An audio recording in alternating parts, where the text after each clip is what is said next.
السلام علیکم، کیسے ہیں آپ سب؟ امید ہے آپ سبھی خیریت سے ہوں گے۔ تو ناظرین، آج ہم ایک اور بہترین بیان لے کر آ چکے ہیں مولانا طارق مسعود کے ذریعے سے، جو کہ ہے چائے کے اوپر۔ بہت ہی انٹرسٹنگ بیان ہے، تو آئیے سنتے ہیں۔ صلی اللہ علیہ وسلم نے دعا مانگی، اللہم انی اعوذ بک من علم لا ینفع، اے اللہ میں ایسے علم سے پناہ مانگتا ہوں جو فائدہ نہ پہنچائے۔ سگریٹ کے ہر ڈبے پر لکھا ہوا ہوتا ہے خبردار تمباکو نوشی صحت کے لیے مضر ہے۔ نالج تو آ گئی نا سگریٹ پینے والے کے پاس۔ کہتے ہیں دنیا میں واحد پروڈکٹ ہے جو سچ بول کے بیچی جاتی ہے اور تبھی سب سے زیادہ بکتی ہے۔ بھائی دنیا کی واحد پروڈکٹ ہے نا جس کے ڈبے پہ سچ لکھا ہوا ہوتا ہے۔ پیپسی پہ لکھا ہوتا ہے خبردار صحت کے لیے نقصان دہ لکھا ہوتا ہے، حالانکہ نقصان دہ تو وہ بھی ہے، میٹھا ہے نا بہت اس میں۔ ارے اتنی چینی جب پیو گے تو کہاں جاؤ گے؟ یا تو اتنی چینی پینے کے بعد پھر اتنا چلو بھی۔ پتہ نہیں کتنے چمچ ڈالے جاتے ہیں ایک کولڈ ڈرنک کی ایک بوتل میں چینی کے۔ اتنی چینی جب پیو گے تو یا تو بھاگو، اسے یوٹیلائز کرو، نہیں کرو گے کہیں لکھا ہوتا ہے بوتلوں پہ یہ جو کولڈ ڈرنک ہے کہ جس نے یہ پیا ہے تو براہ مہربانی آدھے گھنٹے کم از کم وہ واک لازمی کریں، پھر یہ جزو بدن بنے گی، لکھا ہوتا ہے۔ خبردار پوستیوں کے لیے صحت کے لیے نقصان دہ ہے یہ۔ ارے یہ لکھا ہونا چاہیے نا بوتلوں کے اوپر، خبردار پوستیوں کے لیے بوتل پینا، بولے نا مضر صحت ہے نا، جیسے سگریٹ کے ڈبے پر لکھا ہوتا ہے کہ وہ ہر ایک کے لیے، تو یہاں کم از کم یہ تو ہو کہ سست لوگوں کے لیے کولڈ ڈرنک پینا مضر صحت لکھا ہوتا ہے؟ نہیں لکھا ہوتا۔ لکھیں گے تو پھر ہو سکتا ہے وہ ان کو خطرہ ہوتا ہے کہ نہ بکے۔ واحد ایک سگریٹ ایسی چیز ہے، چائے جھوٹ بول کے بیچی جاتی ہے، یہ خوب ذہن، میں نے چائے پر بہت تحقیق کی ہے بڑے بڑے ڈاکٹروں سے جن کی ریسرچ ہے۔ یاد رکھو ہر ڈاکٹر کی ہر چیز میں ریسرچ نہیں ہوتی، بعض دفعہ ڈاکٹر بھی جان چھڑا رہے ہوتے ہیں، ان سے پوچھو نا یہ چیزیں، کہنا ہے یار میں نے تو مجھے نہیں پتا اس میں۔ جو اچھا ڈاکٹر ہوگا وہ کہے گا میری ریسرچ نہیں ہے، لیکن جنہوں نے باقاعدہ پراپر ریسرچ کی ہے نا، تو چائے صحت کے لیے فائدہ مند بالکل بھی نہیں ہے، بالکل بھی۔ اس میں کہتے ہیں دماغ تیز ہوتا ہے، بکواس ہے بالکل، کوئی دماغ تیز نہیں ہوتا اس سے، اور کینسر ختم ہوتا ہے، کینسر کے خلاف سب فضول قسم کی، اس کو بکواس کا لفظ بھی اس کے لیے ہلکا ہے، بس چھٹا ہے مزہ کاکڑ دنہ ہو جاتا ہے پی کے، ویسے زیادہ کچھ نہیں ہوتا، حقیقت ہے، ٹھیک ہے نا، بس یہ ہوتا ہے، اور یہ وقتی ہوتا ہے، یہ بھی کوئی یہ نہیں کہ اندر سے باڈی کو ایک طاقت مل رہی ہے آپ کے، انرجی مل رہی ہے، تو بس وہ ہے کہ جیسے سٹا لگاؤ تو سٹا ہوتا ہے، آپ کو پتہ ہے، چرس پیو ایک دم فٹ فاٹ ہو جائے گا۔ اب چرس کے فضائل بیان کرنا شروع کر دیں تو غلط ہے، نشہ ہے نشہ، ہاں یہ بہت ہلکا نشہ ہے یہ کہہ سکتے ہیں آپ۔ چرس، ہیروئن تو بہت ہی خطرناک چیز ہے، ہیروئن تو بہت ہی زیادہ، چرس اس سے کم، چائے بہت معمولی سا نشہ ہے، لیکن ہے بہرحال نشہ ہی ہے، یہ کوئی اچھی چیز نہیں ہے۔ میں بھی پیتا ہوں، چھوڑ دی تھی 1 سال، پھر لوگوں نے پلا کے جہاں جا رہے ہیں چائے، ابے بھائی منع کرو تو لسی اٹھا کے لے آتے ہیں، اب لسی کون پیے گا اللہ کے بندو، تو مجبوراً پھر وہ ہے کہ چلو وہ ہلکی چیز ہے، تو ہم نے جو چائے دوبارہ ارادہ ہے انشاءاللہ دوبارہ چھوڑوں گا میں اس کو، پینے کی چیز نہیں ہے۔ اور پھر اب یہ اس کا حل سوچنا چاہیے نا، اصل میں جب تک کسی چیز کا حل نہیں سوچو کہ اس کے نقصانات کیا ہوں گے تو اس کی تلافی، تو پھر وہ بات بنتی نہیں ہے۔ میں نے گڑبڑ یہ کی کہ میں نے ایک دم چھوڑ دی، 40 سال تک چائے پی ہے ہم نے، بچپن سے پیدا ہوتے ہی پینا شروع کر دی تھی مائیں، تو بچپن دودھ جیسے ہی چھڑاتی ہیں بچے کو فوراً چائے پہ لے آتی ہیں نا، سب گھروں میں ہو رہا ہے۔ اب خود سوچو 40 سال ایک آدمی نے چائے پیو، دن میں 3 4 کپ، ایک دم چھوڑ دینا بڑا مشکل، لیکن ہم نے چھوڑ دی تھی، اور کئی دن تک دماغ کی سیٹنگ آؤٹ رہی ہے، لیکن 1 سال چھوڑ کے پھر وہ 10 دن میں کیفین کا نشہ ختم ہو جاتا ہے، لیکن ایک یادیں وابستہ رہتی ہیں۔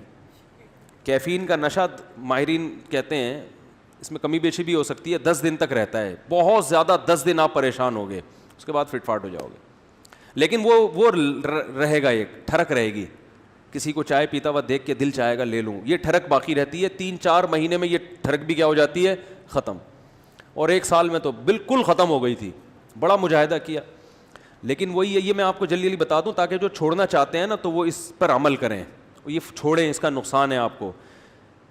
میں نے چائے جب چھوڑی تھی تو مجھے سب سے بڑا فائدہ ہوا تھا، مزاج میں ٹھنڈک پیدا ہو گئی، جو تھوڑا بہت جذباتی پن تھا وہ کیا ہو گیا، ابھی تو ٹھنڈے مزاج کی ضرورت ہے، اور جس کے 3-4 گھر ہوں اس کو تو بہت ٹھنڈے رہنے کی ضرورت ہے نا, وہ تو ورنہ وہ ادھر جائے گا, ادھر پھڈا ادھر جائے گا, وہ پاگل ہو جائے گا.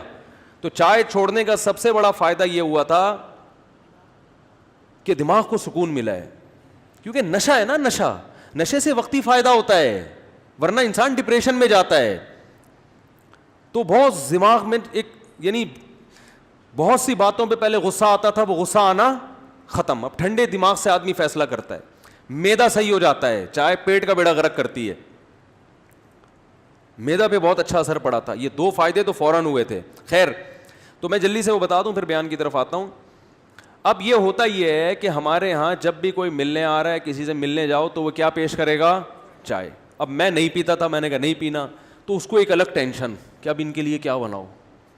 وہ بھائی کچھ بھی نہیں بناؤ, آؤ بیٹھو گپ شپ لگاؤ. یہ ضروری ہے کہ جب بھی کوئی آئے تو ٹھوسنا ہی ہے اس کے منہ میں لازمی؟ یہ کون سا کلچر ہے بھائی؟ کھانے کا وقت ہے تو چلو کھانا کھلا دو, نہیں ہے تو بس ٹھیک ہے بیٹھو آرام سے. ہمارے کلچر بن چکا ہے کہ ہر وقت جگالی کی طرح منہ چلنا چاہیے. بکریاں جگالی کر رہی ہوتی ہیں نا, یا تو کھا رہی ہوں گی یا اس کھائے ہوئے کو ہضم کر رہی ہوگی. کبھی گائے بکری کو دیکھا تمیز سے بیٹھے ہوئے؟ بکری تو میں نے دیکھی ہے, بکری کو جیسے ہی کھڑا کرو گے بس منہ مارنا شروع کرے گی, کھاتی رہے گی, یہ کھائے گی. چلو اب رات کو آرام سے بیٹھ کے سو جاؤ, نا نا نا نا, اب منہ گھمانا شروع کرے گی, جگالی. تو آج بھی انسان کا یہی حال ہے, ہر وقت اس کو کیا چاہیے؟ زبان کا ذائقہ. تبھی تو چائے کا ایک نقصان یہ ہوتا ہے, روزہ نہیں رکھ سکتا آدمی. یہ بڑا نقصان ہے. جو لوگ نشے کے عادی ہوتے ہیں, چائے, نسوار, پان گٹکا, روزہ بہت ٹف ہوتا ہے ان پہ. روزہ رکھنا بڑا مشکل ہوتا ہے, کیونکہ ان کو پھر وہ مخصوص ٹائم پہ چائے چاہیے, نہیں چاہیے تو روزہ کھلتا ہے. تو چائے چھوڑنے کا بڑا فائدہ یہ ہوا تھا مجھے کہ روزے دڑا دڑ بڑے آسان ہو گئے تھے. سمجھ رہے ہیں؟ اب دیکھو جو نسوار کا نشہ چائے سے بھی زیادہ سخت ہے, ان کے لیے رمضان کا روزہ بڑا ٹف ہوتا ہے. روزہ کھولتے ہی 2 پکوڑے کھائیں گے, فوراً نسوار, پھر ایک دم اب پتہ چلے گا اللہم لک صمت وعلی رزقک افطرت. تو کیوں اپنے آپ کو کسی چیز کا محتاج بناتے ہو بھائی؟ اپنے آپ کو کیوں آدمی کسی چیز کا محتاج بنا دے کہ وہ نہ ملے تو تکلیف ہو؟ تو یہ نہیں ہونا چاہیے. خیر, تو اب جہاں بھی جا رہے ہیں چائے, منع کریں تو بھئی کچھ تو کھلانا ہے. مفتی صاحب آئے ہیں, یہ بیان میں ذکر کر دیں گے کچھ نہیں کھلایا انہوں نے, تو وہ لسی لے کر آ رہا ہے, اتنا بڑا گلاس لسی کا. ابے بھائی اس کو کون ہضم کرے گا؟ پھر وہ کوئی جو ہے وہ کوئی کافی لے کر آ رہا ہے, وہ تو چائے سے بھی زیادہ خطرناک ہے کافی, وہ تو اس میں تو زیادہ کیفین ہوتی ہے. تو پھر ہم نے کہا یار وہی ٹھیک تھا. کیا تھا؟ اب کبھی ہم کہہ رہے ہیں ادرک کا قہوہ بنا دو, تو وہ ادرک گھر والوں کو مل نہیں رہا, بنایا تو اتنا ادرک ڈال دیا کہ وہ تو آنتوں کو گلا دے گا بھائی یہ ادرک, کیونکہ عادت نہیں ہے لوگوں کو کتنا ڈالنا ہے اس میں. تو اب بہت پھر وہ دوبارہ ہی ہو گیا حساب کتاب. پھر آپ کو پتہ ہے جب ایک دفعہ دوبارہ شروع ہو پھر چھوڑنا بڑا مشکل ہے. چھوڑوں گا انشاءاللہ, یہ اس کا باپ بھی چھوڑے گا. یہ چائے پینے کی چیز نہیں ہے. تو اب چھوڑنے کا ایک طریقہ یہ ہے کہ آپ اس کا آلٹرنیٹ یہ تلاش کریں کہ اب لوگوں سے تو ملاقات تو ہوتی ہے, کچھ نہ کچھ تو وہ کھلائیں گے ہی, تو اپنے کھانے کی چیز اپنے ساتھ لے کے جائیں. سمجھ رہے ہیں نا؟ تو میں سوچ رہا ہوں کسی حکیم سے رابطہ کر کے دار چینی, لونگ, ادرک, یہ 3 چیزوں کا قہوہ بڑا خاندانی ہوتا ہے. اس سے آپ یہ چائے کا بہترین آلٹرنیٹ ہے. اس سے باڈی فریش بھی ہوتی ہے, کولیسٹرول لیول بھی کم ہوتا ہے, اور طبیعت بھی فٹ فاٹ, دماغ بھی واقعی سچی مچی کا تیز ہوتا ہے. دار چینی, ادرک, لونگ, اس میں کلونجی بھی ہو, یہ سب چیزیں یہ تو صدیوں سے انسان استعمال کرتا آیا نا. تو اس کا ایک میں سوچ رہا ہوں پاؤڈر بنا کے رکھ لوں. کسی حکیم صاحب, قبلہ حکیم صاحب سے بولوں بھائی کوئی مناسب سا کیا بنا کے دو, دار چینی, ادرک, لہسن, سونٹھ کہتے ہیں ادرک کو, جو سوکھا ہوا ادرک, اس کا ایک تھوڑا سا پاؤڈر بنا دو یا گولیاں بنا دو. اب کسی بھی گھر میں گئے ایک ڈبی سے ایک گولی نکال کے دی, ابے پانی میں ابال کے اس کو ڈال دے, یہ بنا کے لے. یہ ہماری پتی ہے, یہ کیا ہے ہماری. آپ نے چائے اگر پلانی ہی ہے تو یہ لیں اور اسے پانی میں بوائل کر کے لے آئیں. ہم اپنی پتی اپنے ساتھ, جیسے شوگر کے مریض اپنی شوگر اپنے ساتھ لے کے گھوم رہے ہوتے ہیں نا, اور یہ دودھ پتی بھی ہے, اس کو دودھ میں ڈال کے پی لو تو دودھ پتی کا مزہ آئے گا, اور اس سے آپ کو فریشنس وہی حاصل ہوگی جو کس سے ہوتی ہے, چائے سے, اس سے بھی زیادہ, اور وہ واقعی ہوگی. سمجھتے ہو کہ نہیں سمجھتے؟ لیکن اپنی ذمہ داری پہ کرنا ہے آپ نے یہ. تو یہ میں سوچ رہا ہوں کہ کچھ کر کے پھر دوبارہ سے چھوڑیں گے انشاءاللہ. خیر, تو میں یہ عرض کر رہا تھا, دیکھو میرے بھائی, اللہ نے انسان کو کیا صلاحیت دی ہے سیکھنے کی, تو یہ ہے اصل. اب سیکھنے میں سب سے پہلے علم جو ہے نا اس کے مختلف درجات ہیں. اللہ کرے میں 10 منٹ میں اپنی بات جلدی سے صحیح طرح سے مکمل کر لوں. سیکھنے کے درجات مختلف ہیں کہ سیکھ کیا رہا ہے. دیکھو ایک آدمی ڈاکٹر بن رہا ہے, میڈیکل سائنس کا علم سیکھ رہا ہے, یہ بھی سیکھنا ہے, کیا خیال ہے؟ اور ایک آدمی مٹی کے برتن بنانا سیکھ رہا ہے, مٹی کے برتن بنانا سیکھ رہا ہے, یہ بھی سیکھنا ہے نا. لیکن فضیلت کس کی ہے؟ معاشرے میں عزت کس کو زیادہ ملے گی؟ بول لو کیا ہو گیا؟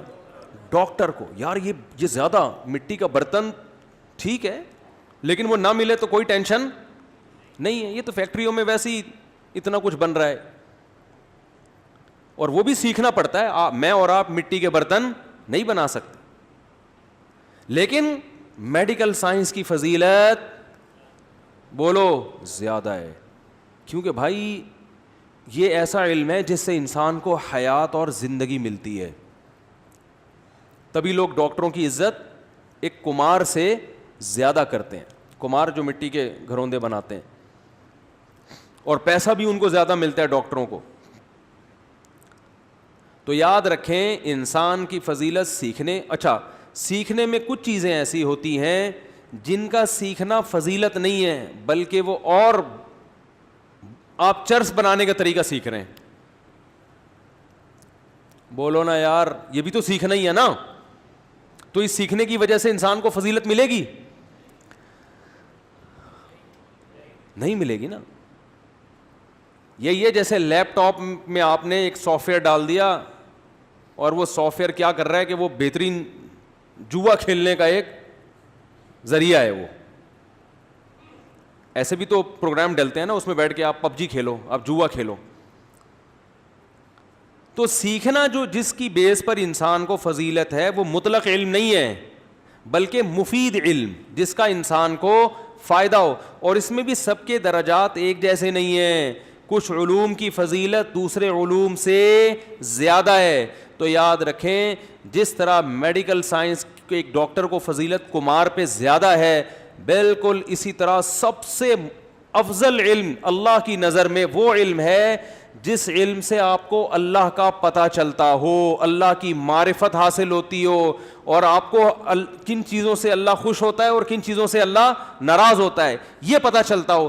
اس علم کی آج دنیا کی نظر میں کوئی ویلیو نہیں ہے, اور اللہ کی نظر میں سب سے زیادہ ویلیو اس علم کی ہے, کیونکہ یہ آپ کو آپ کا مقصد حیات بتاتی ہے. اور یہ علم یونیورسٹیوں میں بولو نہیں پڑھایا جا رہا, یہ صرف مدرسوں میں پڑھایا جاتا ہے. یہ کہاں پڑھایا جاتا ہے؟ صرف. آج کے لیے بس اتنا ہی. ویڈیو میں آخر تک بنے رہنے کے لیے آپ سبھی کو بہت بہت شکریہ. چینل کو سبسکرائب کریں, ویڈیو کو لائک اینڈ شیئر ضرور سے کریں.